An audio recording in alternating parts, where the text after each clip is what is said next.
to send it rather than run the hour, yeah? Oh, well, we normally get chucked out of here before then. It's poker.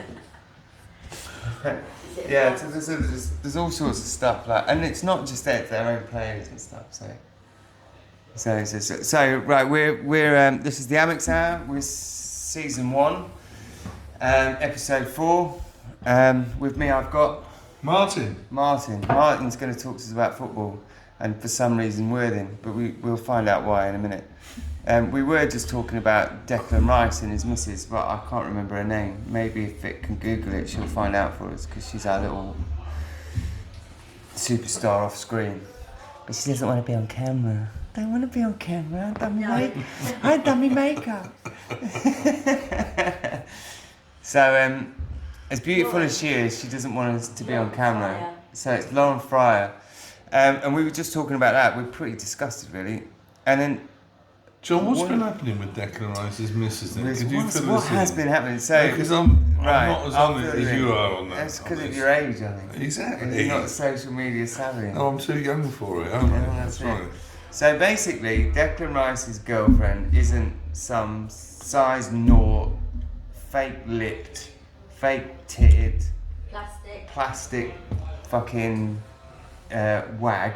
She's a normal. She's just a normal beautiful girl, woman. and she's very attractive.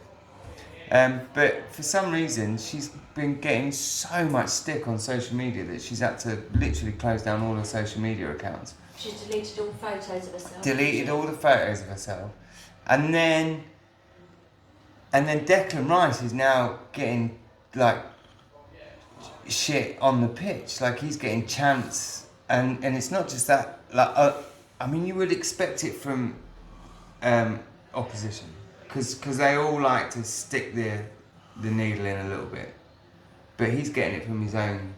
He's getting it from his own support. You're kidding me. They've been together for 8 years. They've got Yeah. a child You're kidding together. me. Yeah. Arsenal They supporters. were like they were like at school together. Is that right? Yes, Yeah. I believe so. So you can't see Vic. She's off camera. She was on the last one. It was who was talking to, but Vic knows everything, and she'll But I can't find it all understand. out. I mean, She's our information bod. She'll find it all out. John, what sort of cretins start attacking But I somebody think that's like where that? we did sort of talk a little bit about this on the last one with Pete. That it, for me, it's kind of this thing where if it's against him in the way he's playing football, or something he's done stupid that he's put himself in, that he's put himself in the limelight, people will pick that up and they'll make chants about it, and he'll get shit for it. But the kind of shit she's getting, I think it's absolutely well. disgraceful. I just don't understand, and maybe I don't. What sort of people do this? I mean, Declan Rice, I think, is a great footballer. Yeah. Moyes actually at the weekend before he got. Well, actually, Moyes is saying half an hour. It was about an hour he said ago. the reason they're He said letting he's so many leaving. goals this year, one reason he said yesterday, and one reason only. They've got no Declan Declan Rice. He's an outstanding player. Yeah. And I think We'll he talk always a little did bit about Moyes in a bit, but yeah, but that's the thing. I just don't understand the mentality of people. I'm hanging about. I'm just having a look at Declan Rice's missus. Declan Rice's missus. I think she's lovely. Yeah, she's pretty gorgeous. Yeah. She's my sort of woman, actually. Yeah, I would. She's Anyway. my sort of woman. I just think that She's lovely. I think that attacking him for something that he's done that's like, say, stupid. I mean, we all know the Johnson chance for what he did, right? But thank God he got put in prison for that, and he wasn't allowed back on the pitch. But then you've got Mason Greenwood. You know, he's gonna get grief. That's something he's done that he's gonna get shit for, which he should do, right? There's people going out and getting pissed and doing stupid things, and then they get chants made up about him. But it's not relatable, and It's just not. Who the fuck do these people think they are? Absolutely. What right do they think they got? I think there's a lot to do with social media and Keyboard warriors. Keyboard warriors. It's about like It's disgusting. it's a people. It's like a bit like road rage, isn't it? People get all hard and sort of angry behind the steering wheel of the car, get them out on the pavement face to face, and they. Yeah, but that's all very well because there's you and there's one other guy in a car or one woman or an elderly person in a car that you're shouting at. When if you were in traffic and there was 20,000 people, Well, and if you were on and that's so then 20,000 cars around you, road rage is totally different than two people shouting at each other. And then when you get on social media, and we're talking in the millions, so we're talking like some of these views are like 1.2, 1.3 million. That must feel pretty. you see, but the thing is, you see, I know you think I'm an old the fart. best thing she could have done is take it off social. Well, get off that's social media. the point, you see. Because to me, somebody in my age, the answer is very simple: just get off social media. Yeah, turn it off. You know, turn it off, never look at it, and just go back into your own little bubble with nice people, nice friends, and turn your back on all that crap. Yeah. You know, but some people can't seem to leave it because it's a drug they can't get off. But that's the simple answer, John. Is just turn the bloody thing off. Turn it off. Yeah, it's true. It's a shame that she's had to feel that she had to do that just to stop. I said to my wife, it's the best thing that she could have done is turn it off. Turn it off. Yeah. Get off it because there'll never be a situation where all these people all of a sudden turn around and go, do you know what? We were wrong. And that's never going to happen. And it doesn't matter. And it creeps into a lot of other things as well, like this whole social media thing. I mean, I've always said to my missus that you have the conversations, oh, if I was Prime Minister, I'd do this, if I was the first thing I'd do is ban all work-related social media. Done. Out the window, didn't need it before, don't need it now. I don't care about Boris Johnson's private life or Keir Starmer's private life. I don't care what. And the problem is that that now, instead of caring about the policies and the things that they're doing for the country, now we care about is how many clicks or views and all this sort of stuff. And they literally follow Twitter to find out what they're going to make policies about. I mean, come on. There's something like, I'd have to check the stats on this, but there's only something like 30% of the country are on Twitter and social media and those sort of social media sites anyway. So you're trying to listen to the 20 to 30% of knobheads shouting about an absolute load of rubbish instead of getting on with what you're supposed to be doing. And unfortunately, that's what Declan Rice is. He could, if he wasn't such a strong player, he could fall foul to that. Why should he go and play for fans that are That's the bit I don't understand. that are abusing? Why would your own his fans, missus? just on the threshold of perhaps winning the Premiership, why would your own fans have a pop at you? I mean, are these guys moronic or what? Have they got no brain? Yeah, I don't get it. I mean, mind you, It happens a lot. I mean, for us, it was Beckham and Posh. That was where the abuse that she used to get, but then there wasn't the social media aspect of it. So it she could just walk away from it, shut off. But when she stopped going to games because she was just getting hurled abuse at by United fans, and you go, like, it just doesn't make any sense. football's a great sport. It's a great game, but it doesn't have to drag up some. It doesn't have to drag up some scumbags from the gutter in terms of following it. Jeepers creepers. I think we've been. I think as Brighton supporters, we're pretty. We've got like blue and white tinted glasses. Never mind rose tinted glasses, because I think. Because we've got such a good club, such an accepting club, such a welcoming club, and we're not a club that's, you know, I'll take Man United for instance. Man United have got this, like, where they've got so much success, everyone loves to hate them. Chelsea, all of a sudden they got loads of money, everyone loves to hate them. Man City, loads of money. Everyone loves to hate them, especially the. It's like anything though, you build it up enough, eventually it's going to come crashing down because people love to just destroy. Whereas Brighton have just been one of those clubs that have just worked, built, and carried on until they've got to the position they're in. So there's no real, and we're right down on the south coast. There's no real, like I know we've got Palace, but there's no sort of real animosity for our club. So in that respect, hey kitty. So in that respect, we don't kind of get the sort of as much as the arsehole supporters as some other clubs perhaps get. So I think we don't see a lot of this sort of stuff happening. I've spoken to, I put it out on social media, I've spoken to a lot of people over the last week about what we were talking about last week, about the sexism in football and are women safe. I've had 2 out of probably 60, 70 people say that where they went somewhere and felt unsafe, and both times were abroad. Yeah.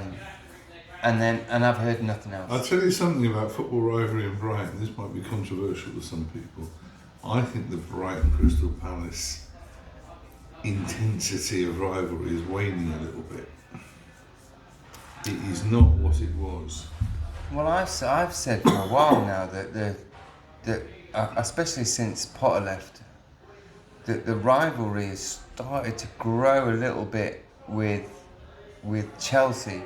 And I know it's not really on Chelsea's side, it's more on our side because we kind of love to beat them. But they're some of the best games that... I think there's more edge with the Chelsea game than a Palace. Well, I love the edge of a Palace game. Yeah. But it's not quite what it was. I mean, I remember going back to the 70s where you had running punch-ups in Hove Park. And it was and running battles down Newtown Road on the way to Hove Station, and it was well, that was the sort of golden age of football hooliganism. But it's not. It hasn't been the same. I don't think the rivalries so much way. I mean, like it might because there isn't the sort of violence surrounding it. I mean, another thing we were talking was. Part of what we were talking about last week, West Brom and Wolves. You know, like there's rivalries, and then there's rivalries, and then there's serious issues between 2 groups of supporters. But what blows my mind is that they work like when I was living up there. I would be at work with, you know.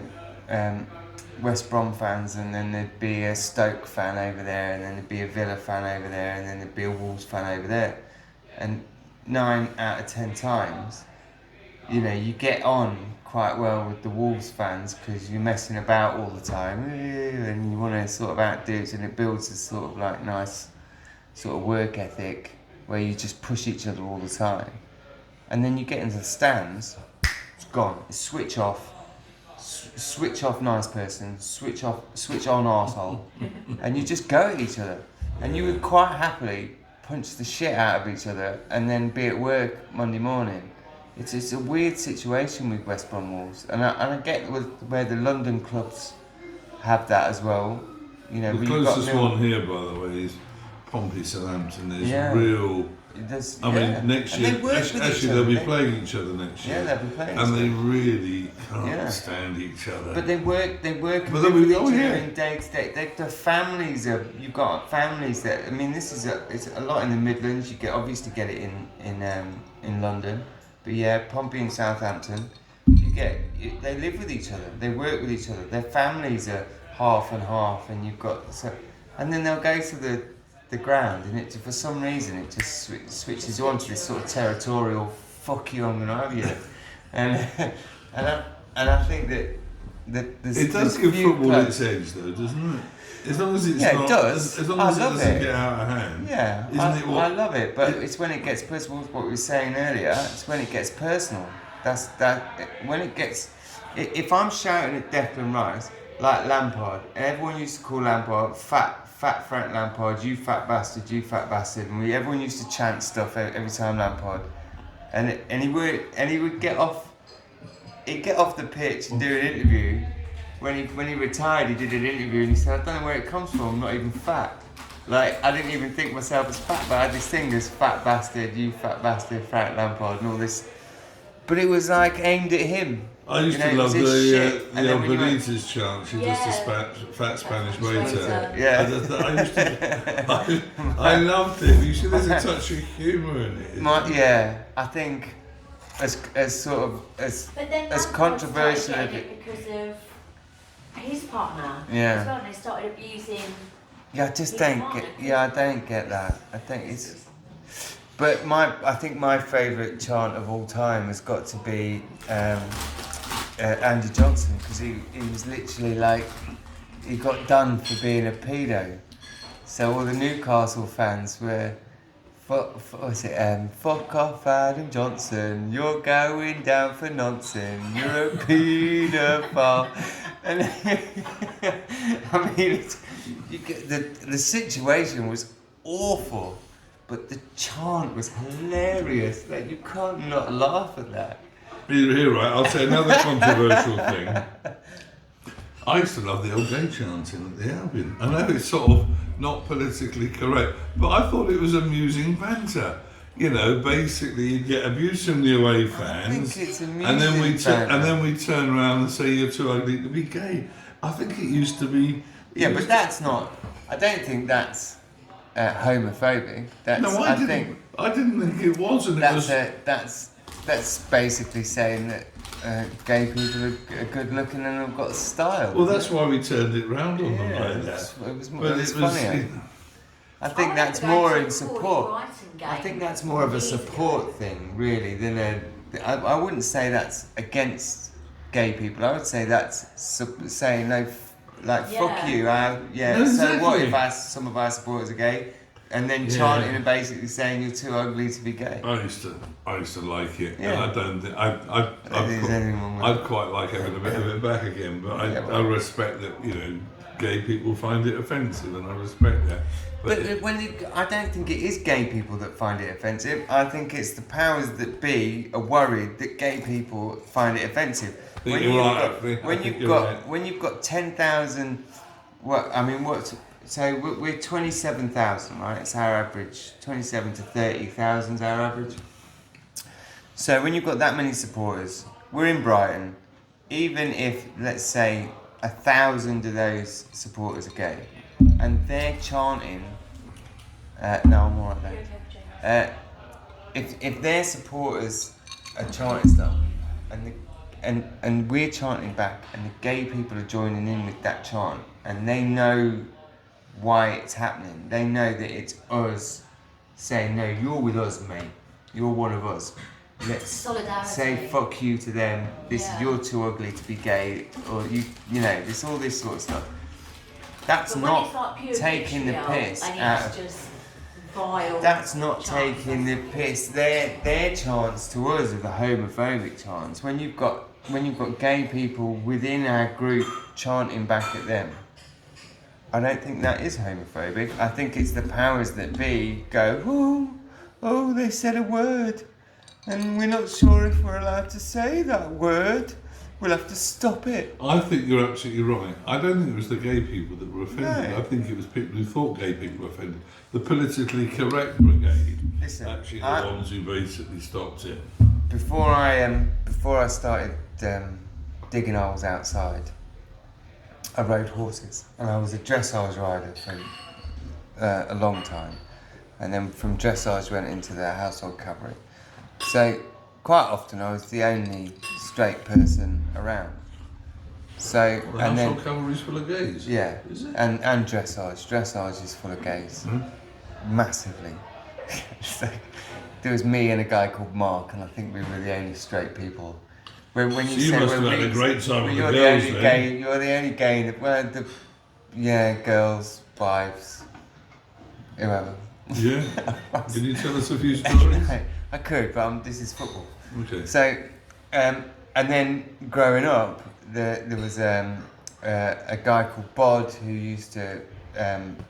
He rented a room off my parents, and he lodged with us. And so some of the biggest influences in my life, male influences in my life, have been gay men. But it was, you do get a kind of, you get a very, very sort of, I suppose, flickering insight to the other side, because I just never stopped getting abused and whistled at, and but it was just, I was like 17, 18, 19 years old, wearing knee-high leather boots for a living, and with surrounded by gay men whistling at me. And there's a thing with I don't know whether this is just in the horsey world or whether it's everywhere else, but there's a thing where gay men always add an E to the end of every straight man's name. So Martin, I don't know what they call you, Marty, and Johnny, Marty, Marky, and then everything's E at the end of it. And we used to get that. We used to get every single morning. They were like clucking hens in a circle, just, and then you'd walk in, and we'd park around the back and we'd walk through the feed room, and I'd come out, and or the hay barn, sorry, and I'd walk through, and they'd all stop and they'd go, "Morning, Johnny," and that's what you'd get all the time. "Morning, Marky," and everything was E at the end of it. So I don't know if that's like a thing, which is gay men like to add E to the end of everyone's name. But that was like constant, all the time, trying to grab your ass, touch you up, fill you up, constantly, day after day after day.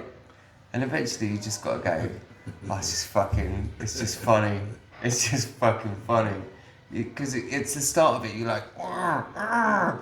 And then eventually you just go, you get to know the individual, and you just go, they're just really nice people, and they're like that with each other, and you're going into their world. So you just got to behave yourself and just accept it. Not many gays have come out in football, have there? Well, I've heard there's going to be like some eruption of like acceptance, and there was like 9-10 players apparently were all going to come out, but that fizzled out. How many footballers in a lot. The Premier League have come out? Loads. No, that have come out. One. Yeah, just in fashion it was the. I think that's the only one I can remember. example. I don't think I can remember anyone else coming out. But it's like everything else as well. It's words, isn't it? It's words. What's acceptable and what's not acceptable, and it changes all the time. So you just got to sort of roll with the punches. I mean, like I think queer was probably the worst thing you could say when I was young and surrounded by people. If you called someone a queer, you that was pretty hateful back then. But now it's quite accepted, the queer community, and it's a quite accepted used word. Whereas they used to say to each other, "He's just an old F word." I don't know if I can say that, whether I could say it. But that was the accepted term that gay people used to use back in the 90s. "Don't listen to her," and they used to say that. And even though it's like it's another man, they would go, "Oh, don't listen to her. It's just an old," F. Yeah, and then it got took, and then it got used as an abusive term, and then queer got used as abusive, but that's okay now. It's a weird situation. So I don't know footballers. I don't know if it's something that will ever be accepted in football because of the fans. I think fans are far too brutal. I think the first person that comes out on the pitch. I mean, yeah, that's Fashion come out, but he was retired then. Yeah, he was. So he didn't get the abuse on the pitch. The first person to come out and take that abuse on the pitch, and then the next person, and then the next person. I think it's going to take a lot before it's sort of a bit more accepted, and then it sort of the abuse calms down. Because that first person, every away game they go to, they're going to get fucking abused. And a lot of home fans. Do you reckon they will? I'm not so sure they will actually. Yeah, no, I think they've... Because I think it's just football as... fans are ruthless. No, I know they that. are I know fucking they are. ruthless. I mean, the chants are fucking But hilarious. why aren't there any more gay chants at the Amex? Why don't away fans make gay chants anymore? Because it's become socially unacceptable. Yeah, but I think they would get, because they don't want the bans. I mean, that's the problem. But then I think with a lot of stuff you take out, like what you were saying earlier, you take out the fun and the camaraderie because you're too scared to worry. You're too scared that someone might be offended. Well, you know, everyone's going to be offended about something. You know, what was that comedian that said boy bands offend him? You know, but he's not going to ring the police every time he turns on the TV and sees a boy band, like he's a rock. You know, he was a rock fan, and he was a comedian, and one part of his bit was saying that, you know, it's subjective. You want there to be a raw atmosphere in a football ground. Otherwise, if it just becomes one big family enclosure, I think football will lose a hell of a lot. And I think what makes the Premiership... It kind of loses its edge. I feel kind of the same when with the whole thing about women at the moment in football, that I don't like abuse, but this like attacking someone personally. But at the end of the day, you're coming into this sort of male-dominated space where there's alcohol, there's swearing, there's yelling at the refs. And we get heated, even though we don't want to. My kids are older now, so it doesn't really matter. But yeah, we get to that point where we go, oh, fucking this, and yeah, fucking ref, and De Zerbi's right, the refs are shite, and we get at which, by the way, before we continue, we scored a goal. Brighton Hove Albion, we scored a goal. It was what a massive relief that was. How was that? It was amazing. My son's friend, he videoed it. As soon as the penalty and everyone's phones comes out, because you're guaranteed to be able to record the goal. So he's got his phone out and he's on it, and he's recording. And JP takes the penalty, and you just hear him go, "No!" And then he heads it and he goes, "Yeah!" It's like, although you can only hear him, you can't see him because obviously the camera's facing the penalty. You just get that kind of real sense of JP's on it, so he's gonna score. And then when it's saved, and then he heads it, and it's the elation. He's very clever. He does the little pitter patter as he comes up. Yeah. And he waits for the goalie to make the first move. But yesterday, Olsen did not budge one way or the other, and actually the goalie did really well. But Brighton deserved that. Probably something. Yeah, definitely. I mean, Adingra, superb through the whole match. I mean, the one thing we moan about was, especially since we've had the sort of injuries we've had, and I would say from Christmas. The one thing everyone moans about is we go forward, but we just sort of fizzle out and we don't push We just don't to close get it, into do we? close it It's in. like almost like they're almost no one wants to step up and take that shot on goal. But And they pass Adingra, it back to each I other. thought he was superb yesterday. I think lifted. I thought he played a bit of the part that a lot of the time Solly March plays, because even if Solly March comes on as a sub, he just brings the whole stadium just sort of lifts. Oh, Solly March is like, and then the chants come, and he's always trying to push forward. And I thought Adingra played that role perfectly. quality, some of his passing, got the byline. I mean, that was an England fullback he was up against, and he made him look ordinary. I mean, Brighton, I think, were all right. Penalty, the rebound was lucky, but we were a long way the better team. We were probably a couple of goals better than them yesterday. Yeah, I think so. And I thought it was the old Brighton back, particularly second half. I thought there was a zip about us actually. We worked hard. You know, Gilmore played well. Some of Lewis Dunk's passing, by the way. I mean, that was Glenn Hoddle-esque from, I know. you know, it was absolutely brilliant.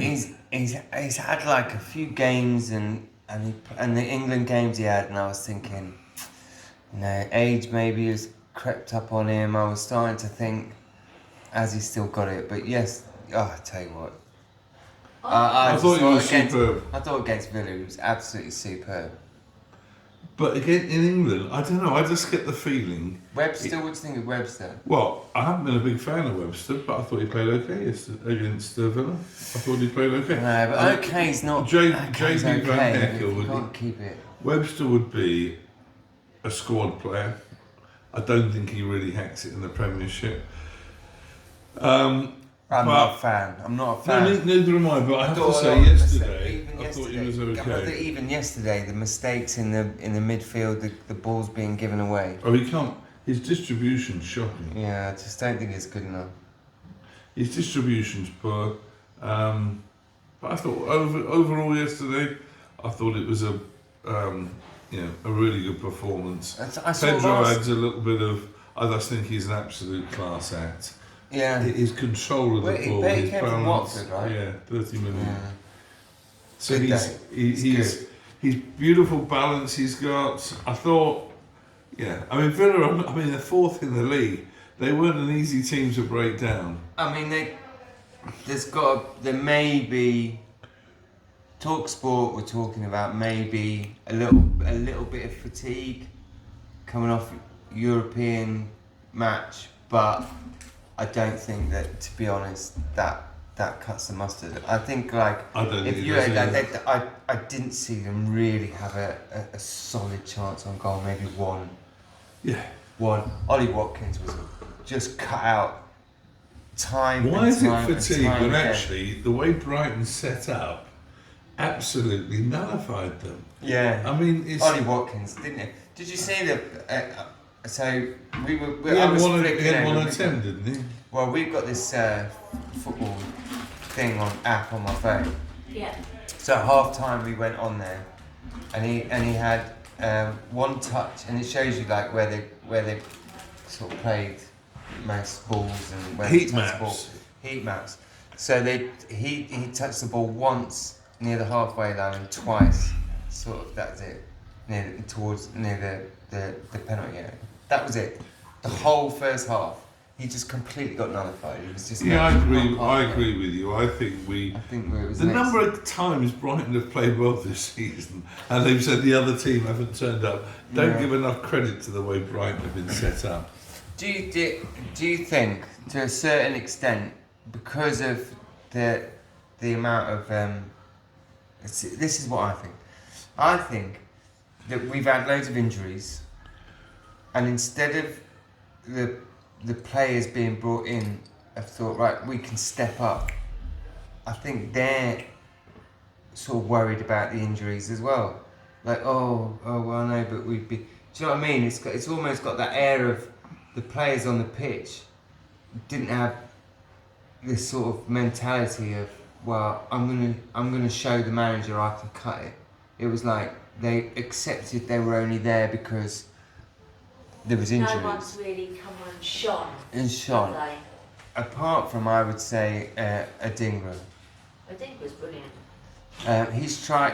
I think he's tried to play like that a few times, but he's just sort of been like he's not been given those chances by, especially like the defence or the midfield, and then when he is allowed, that pass down the dunks just. Well, that's beautiful, isn't it? 2 passes, and then Dunk sees him and just, and you just go. But going back to Dunk, that was lovely. We don't give him enough credit for those balls. They're beautiful. Yeah, definitely. But I think they've been lacking. I think this whole sort of passing it around the back. We definitely got shown up against Man City. We got shown up against Man City. We got called out for that, because I think if they'd have played the ball faster and played it up front, I don't think they would have got so many chances or controlled the game like they did. Because when we played against them last home game we played against them, and I can't remember, it was a draw. But What, last year? yeah. Yeah, it was a draw. But they got so frustrated that the keeper was just booting it up the pitch playing the long ball. That's how well we controlled Man City. Whereas And Van Hecker had Haaland in his pocket. and then the last game, it was almost like we kind of like we straight away thought, well, we're not going to get anything out of this game, so we'll just do what we can. Their passing wasn't fast, it wasn't crisp, it wasn't straight.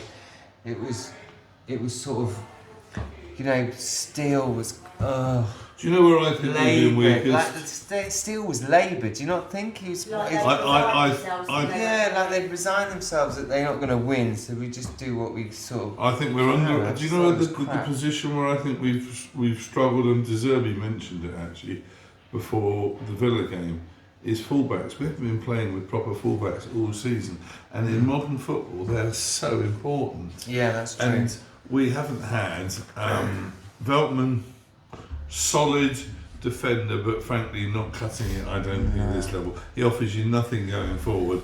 Lamptey, I think, is not a good defender. He's a very good attacking defender. Yeah. If we could have somebody like a Wayne Bridge either side, I just think that's the biggest weakness in the team at the moment.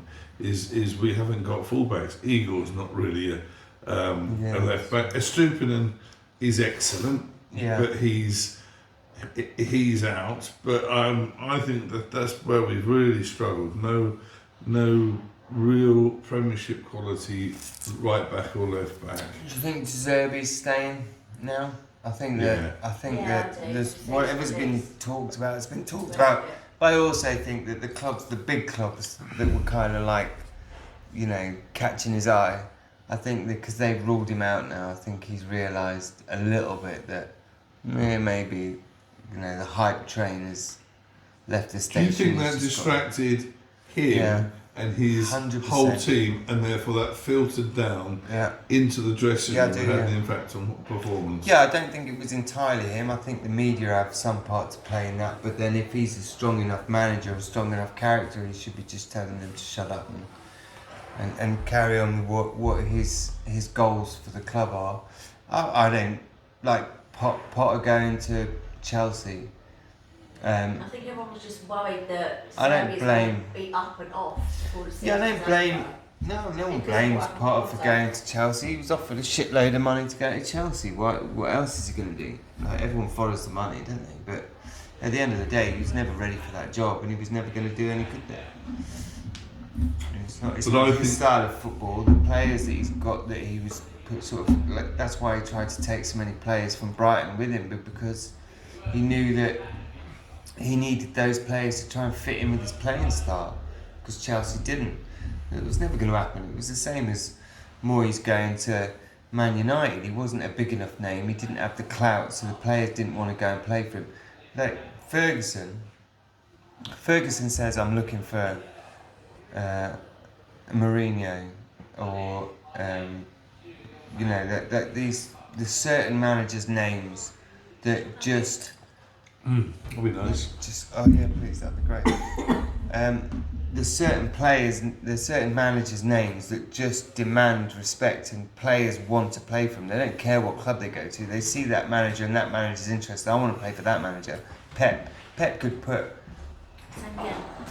Yeah.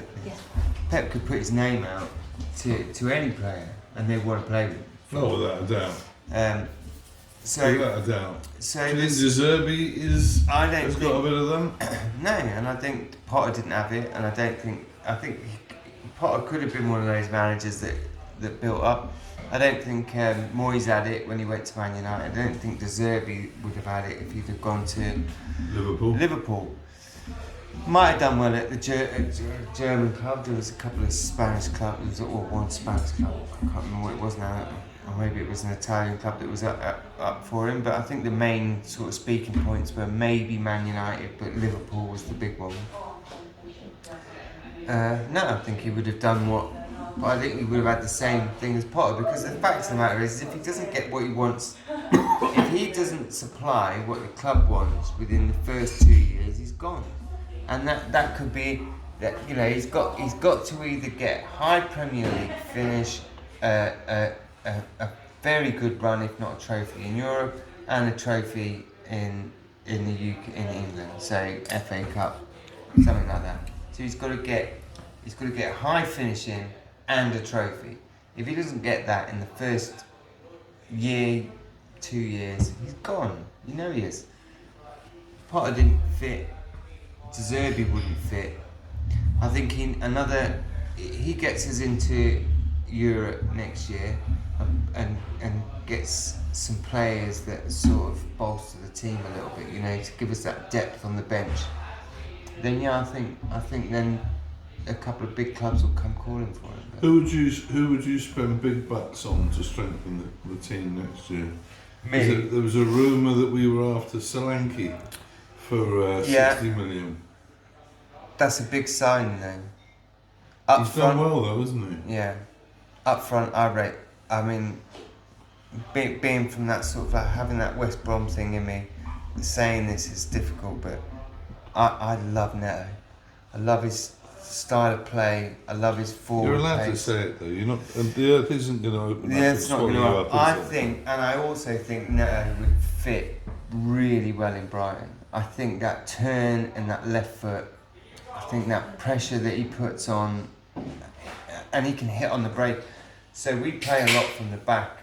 This is why I think someone like Neto, and I would pay good money for him, because I think that the way we pass the ball at the back and keep that possession, he's so good at making space, and he can be out on the wing, he can be out far He's right, a cracking player. have a ball played in, and take it across. Like, he's so good at moving that ball. I would like a position where centre forward though. That's why I think shoot. Solanke might So be. Solanke. I mean, he was crap for the first year or two at Bournemouth, wasn't he? And it's Yeah. just come good. Who's going down? Who do you think's going down then? Lovely thing. What teams are going down now? And what players can we poach from? Let's look at that first. Well, I think it's going to be the 3 promoted teams actually. Yeah. I don't think Luton are going to Luton. escape it. So there's players we can nick. There's from in a them. funny sort of way, you know. I wanted Burnley to stay up. Why? I mean, it's just a little old middle town in North Lancashire, which I've got no affinity to. But I just like the way Vincent Kompany conducted himself. For a guy under pressure, maybe it's because he's had all the success with Man City and he's incredibly gifted footballer. But I think the way he conducted himself at Burnley is fantastic. Now, I'm amazed because they absolutely romped the Championship last year, didn't they? Yeah. And yet, you know, they've really screwed it this year. But I do was you think- hoping they'd stay up. Do you think Ipswich have got that kind of success story of Leicester?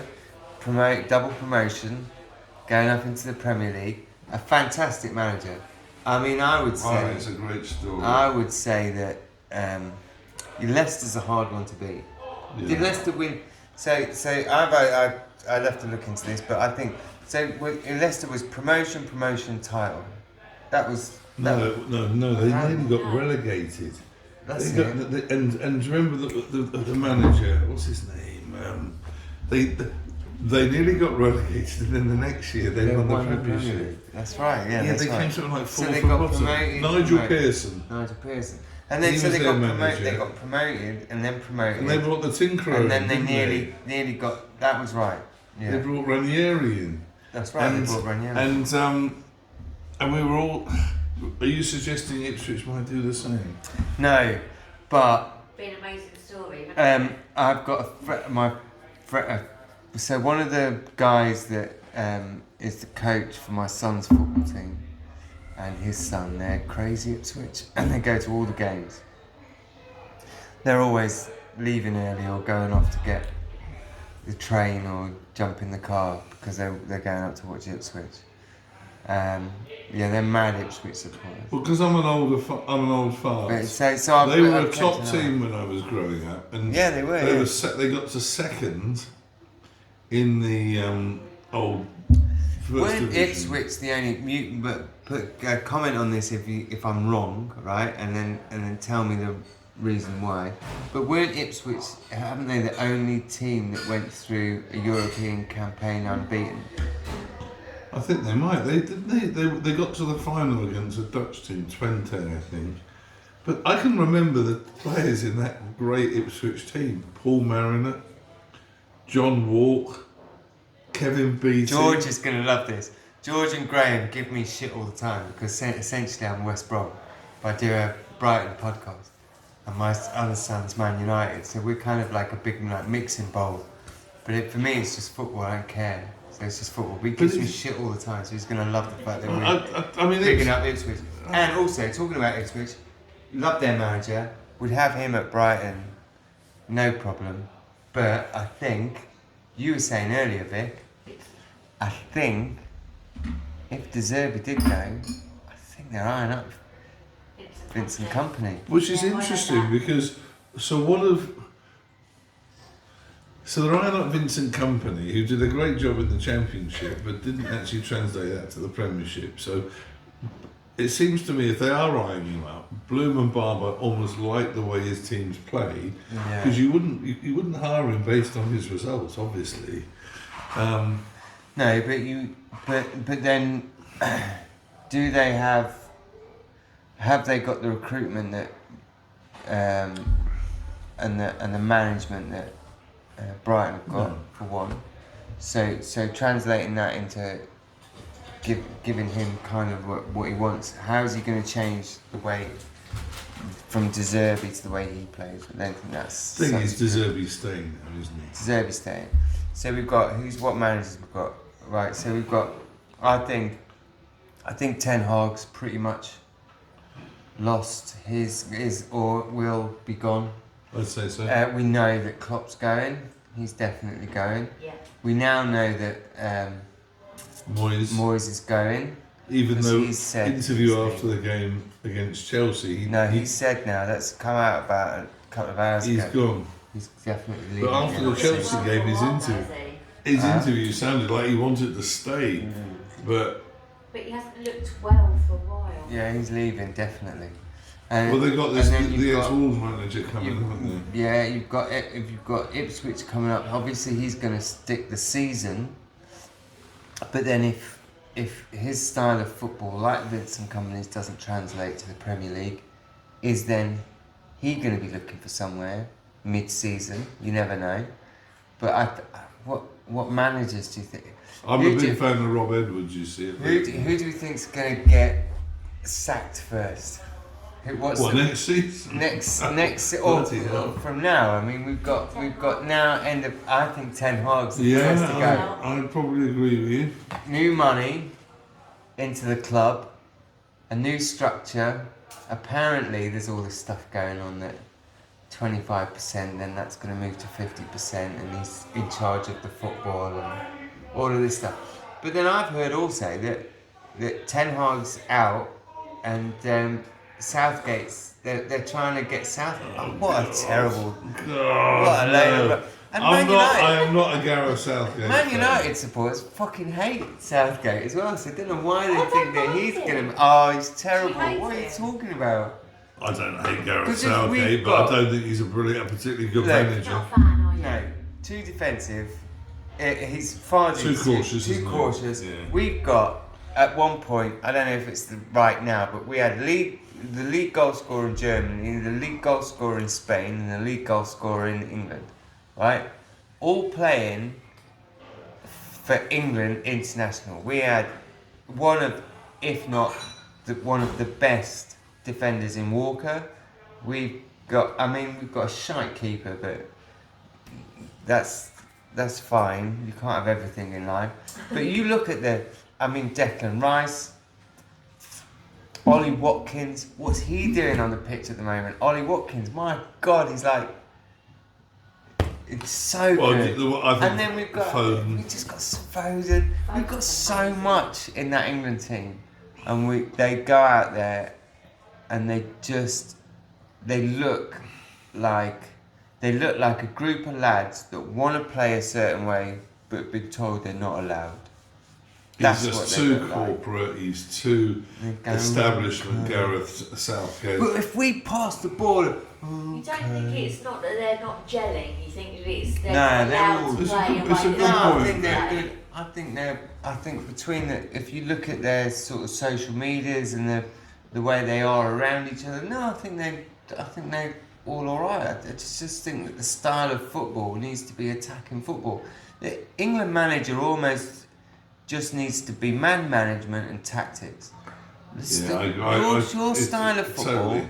fuck off. If you look Like, at the two you big games just in got to recent be- years, semi-final against Croatia, final in the World Cup, final of the Euro against Italy, we were winning that game, and his game management was terrible, and we lost them. But Who was the manager? He was Brazilian manager, World Cup winner. He went to Chelsea for a bit, but then he got sacked. Big, what's his name? Big Scolaro. Scolari. Was it Scolaro? Big. Scolari, right?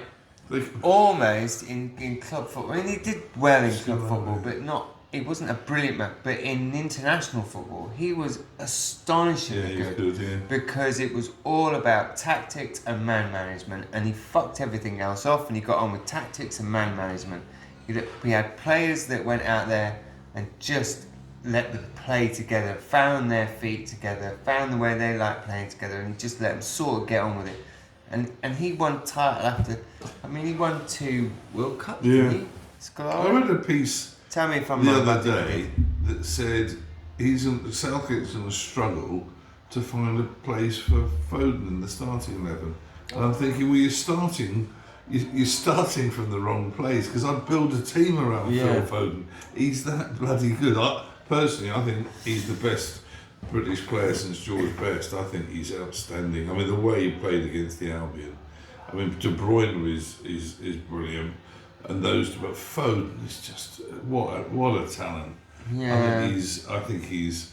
But what I've got in phenomenal. my head now is cheating prick and that. Yeah, but all right. But if he does it He's a for good England, cheating prick, yeah. if he does it for England, I'm quite happy. Like they talk about Grealish and say Grealish is the most fouled player. Well, the stats say Grealish is the most fouled player, but when you actually watch Grealish play and he jumps in the air and then rolls around, it's part of the game now. We had What do you do about it? a good. Glenn Murray used to know how to He go down, and Pedro yeah. is brilliant at going down, isn't he? talented at knowing when and Yeah. how to go down. And you know, and as you get the say, result they John, it's want part out of the it. game, and it's a Ben skill. White, however, Ben White. Ben White, don't get me started on him. He just annoys me. Vicky's having a pop at Ben White Why is she having a pop at Ben because he White? was because he someone failed. went like that to his face, then literally Down it 30 when asked seconds him. later, he was grabbing his throat. When was right that? down That the was floor. okay. When World Cup, and it What? was What's it about? World Cup. Like, okay, you're gonna have to help me out with the player, but I think they were playing either Scotland or Ireland or something like that, and it was a corner, and this was, and he passed the ball back to the player for the corner, and the Brazilian, it hit like his knee, but he held his face and dropped to the floor like. Sure, it wasn't Neymar. No, this was way before Neymar. And he dropped. He was an amazing player as well. Why he had to do stuff like that, I don't know. But he dropped to the floor holding his face like the ball had been purposefully kicked his face, and then the player got sent off. You've got to write in the comment, tell me who this was, because I can't for the life of me remember. Here's It one might for come to you, me. John. And I can't remember who was. And this was like way back when. Like, so there was no VAR, there was no goal line, there was no nothing like that. So the referee's just literally gone, what? And he's turned around and he's seen the Brazilian player on the reaction floor to holding it. his face, the reaction.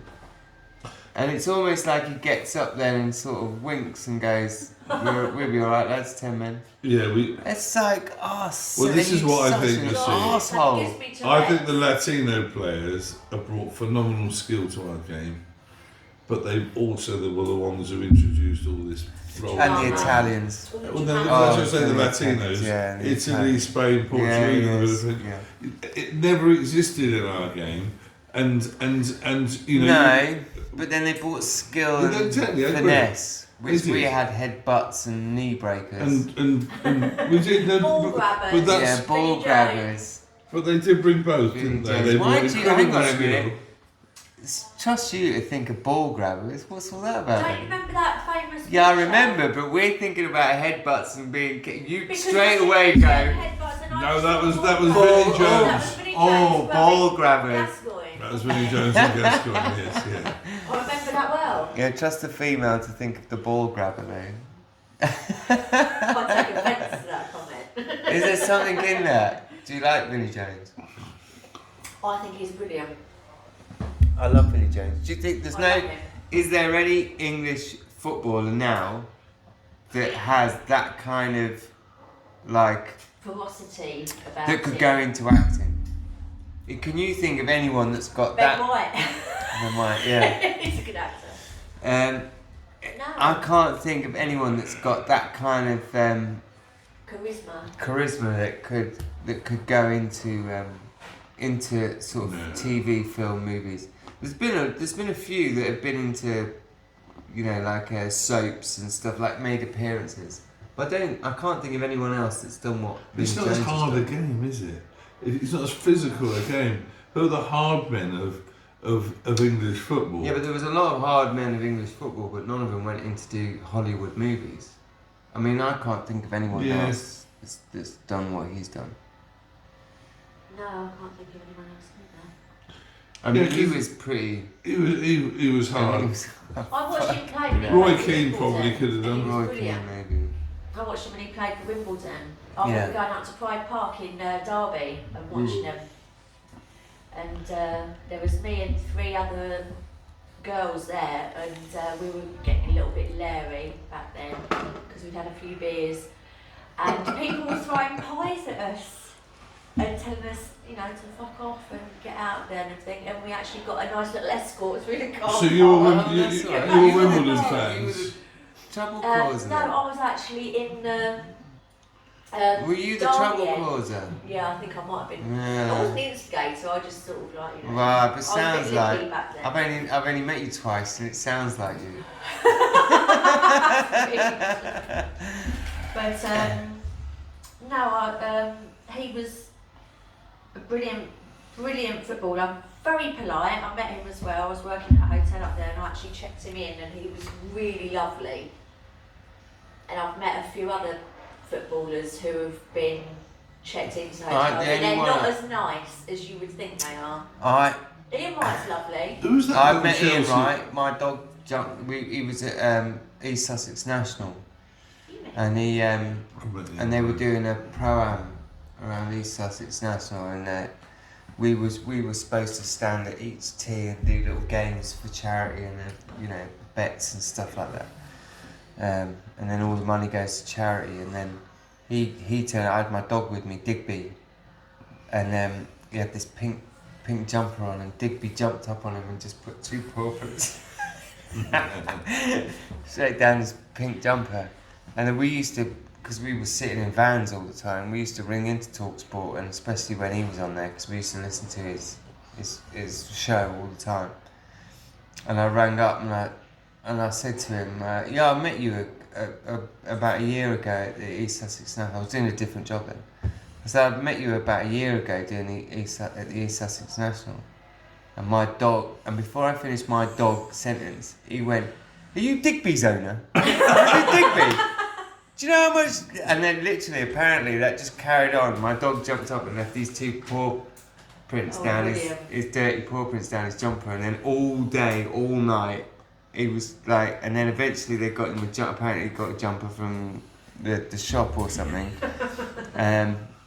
But yeah, it was like a running joke thing for a while. Apparently, these 2 paw prints, and he for some reason remembered the dog. Didn't remember my name, but he remembered the dog's name, and that went out on the radio.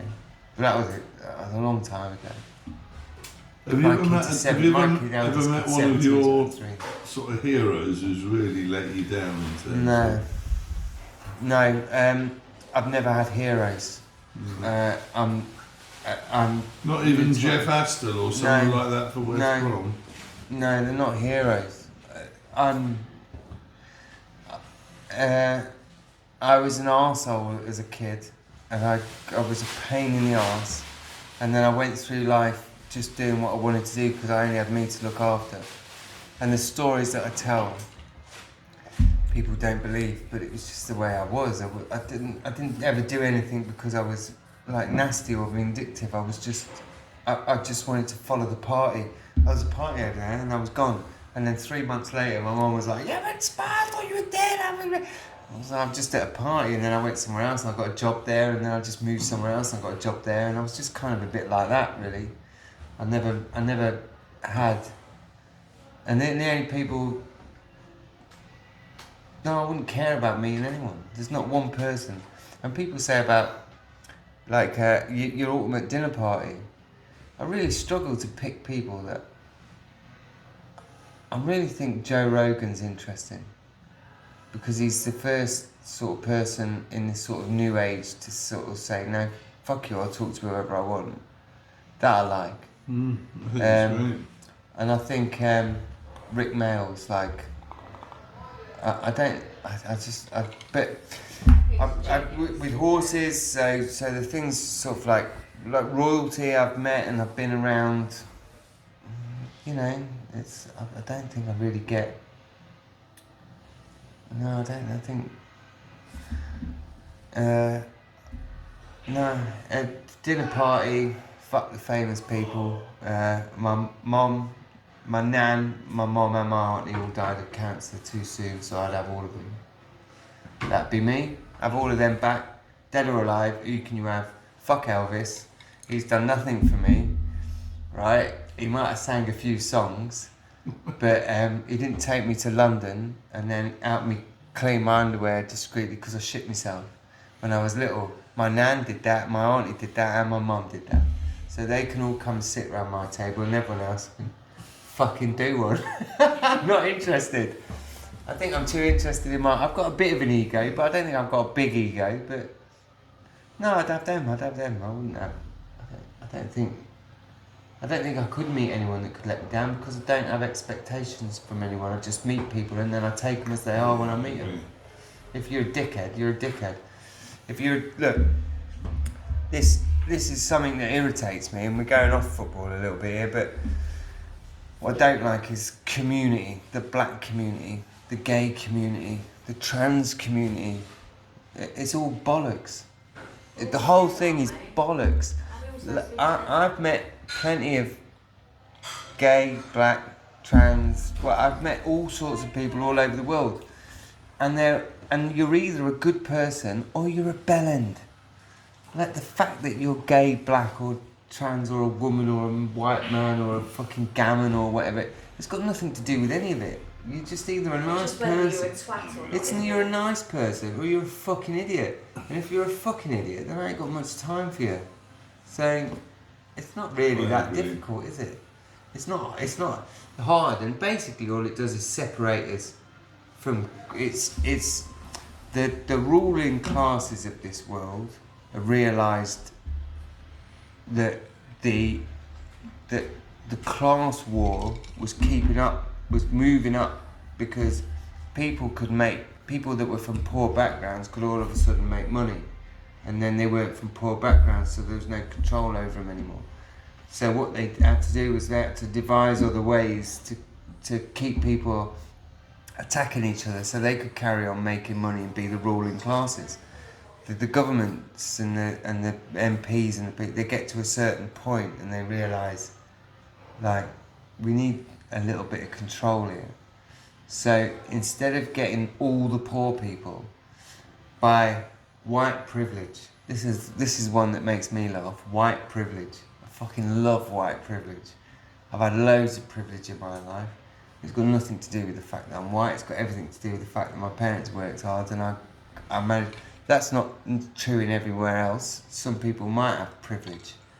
But what difference does my privilege have to someone that's privileged that's a different colour than me? Do people put up, Annie Anuke putting up pictures of the England football team and saying the women's England football team too white? Are the African football team too black?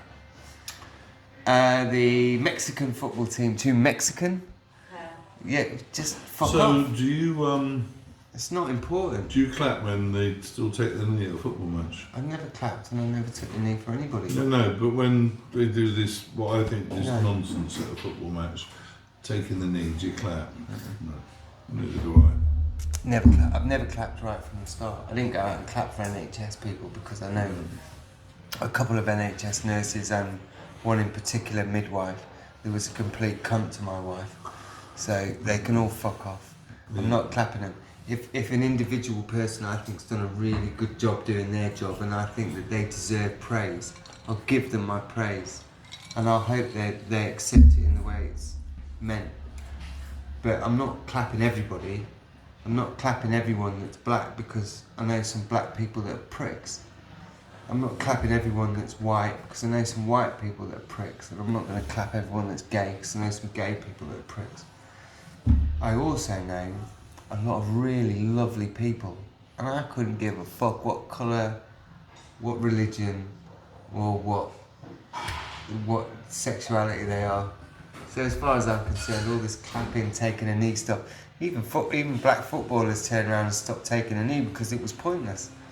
Because it was having the opposite effect. Wilfred Zaha stopped doing it. Because He's it was one of having the first. opposite. Because it's having the opposite effect. Who gives a shit? No supporters give a fuck. There might be a couple of right. All of these people that are giving, like, that are saying this is important for football, right? All of the people on social media, all of the MPs, all of the people that are on TV, on BBC News and this and the women, what's that women's programme in the day? Women's Loose Women. Loose women. women. Right, Oh all of my these God. people, all talking about this stuff about football and in the media and taking the knee and George Floyd and all of this sort of stuff. Where's your season ticket? Are you sat there? Do you know what we're all doing in the stands? Because we're all fighting for each other and we're all supporting our team. And none of us give a fuck what colour the person sat next to us are. We just care that Totally they're agree. blue and white. I haven't heard I don't give a shit racism in a- about blue. I care about blue and white, and someone else might care about being a red, and someone else might care about this colour, and they care about their teams. But when we leave that stadium, we all walk down the street, and there's very few people get into it. Like some of them do, like the diehards, they'll get into it. But most people go and they're on the bus together, they're on the train together, they come to the pub together. They don't give a shit. And this sort of stuff really fucking annoys me. The community, the black community. Yeah. Okay, well, what if that black person's conservative, and they think that all these people coming on the boat should be shipped off, and they are racist? What about this person who's a white old guy, but he thinks that people should be allowed to come to this country and try and make the best of their lives? It just doesn't make any sense to me.